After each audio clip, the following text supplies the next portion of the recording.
તો દર્શક મિત્રો હવે જોઈએ સમાચાર વિસ્તારથી।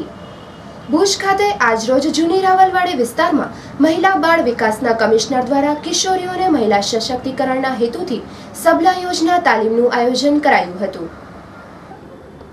આજરોજ ભુજ ખાતે નટવાસ 1 જૂની રાવલવાડી વિસ્તારમાં મહિલા અને બાળ વિકાસના કમિશનર દ્વારા કરવામાં આવેલ સબલા યોજના હેઠળ કિશોરીઓને મહિલા સશક્તિકરણ આરોગ્ય માટે તાલીમ અપાઈ હતી, જેમાં અમદાવાદથી વિદ્યાભારતીમાંથી આવેલા જયરામભાઈ રાજકોરે જણાવ્યું હતું કે અત્યારે જે કિશોરીઓને તાલીમ અપાઈ છે તેમાં સ્વચ્છતા, હેલ્થ હાઇજીન, શિક્ષણ, કૌશલ્યવર્ધન એ મુખ્ય વિષયો રહ્યા છે, જેમાં 10 આંગણવાડીમાંથી એક બેન હાજર રહ્યા હતા, જેમાં 10 આંગણવાડીમાંથી 4 કિશોરીઓ આ તાલીમમાં જોડાઈ હતી, જેમાં આ તાલીમમાં સુપરવાઇઝર પ્રવીણાબેન ગોર હાજર રહ્યા હતા।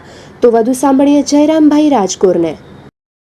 જયરામભાઈ રાજકોર, વિદ્યાભારતી અમદાવાદ, અત્યારે ભુજ આ ઘટક 1 મહિલા બાળ વિકાસ ભુજ ઘટક 1માં આ તાલીમ કિશોરી સખી કિશોરીની તાલીમમાં અત્યારે આપી રહ્યા છે છબડા। ખાસ કરીને એમાં મહિલા સશક્તિકરણ, પછી આરોગ્ય, સ્વચ્છતા, હેલ્થ એન્ડ હાઇજીન, શિક્ષણ અને કૌશલ્યવર્ધન એ મુખ્ય વિષયો છે। અને એનાથી શું ફાયદો થશે? એમનાથી એમનો ફાયદો એ થશે કે અત્યારે જે કિશોરી અવસ્થામાં એમનું જીવન પસાર થઈ રહ્યું છે, આગળ જતાં એ આ દેશના એક સારા નાગરિક થશે, તો સમાજની રીતે મહિલા સશક્તિકરણની રીતે આગળ વધશે।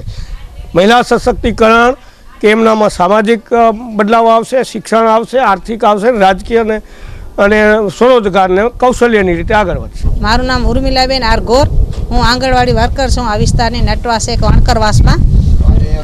આજે અહીંયા સબલા કિશોરીને સખી શૈલીની તાલીમ રાખવામાં આવી છે અને એ સખી શૈલીની તાલીમને આજના આપણે મહિલા સશક્તિકરણ બધે સમજાવવામાં આવે છે। અત્યારે 10 આંગણવાડીમાંથી દરેક કેન્દ્રમાંથી ઓછામાં ઓછી 3 બહેનો લેવામાં આવી છે।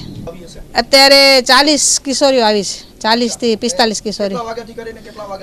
સવારના 10 થી કરીને સાંજના 5 વાગ્યા સુધીનો ટાઈમ છે। આજે એટલે અત્યારે અહીંયા આજે 1 દિવસનો પ્રોગ્રામ છે, પણ અલગ અલગ જગ્યાએ એક દિવસની તાલીમ રાખવામાં આવી છે।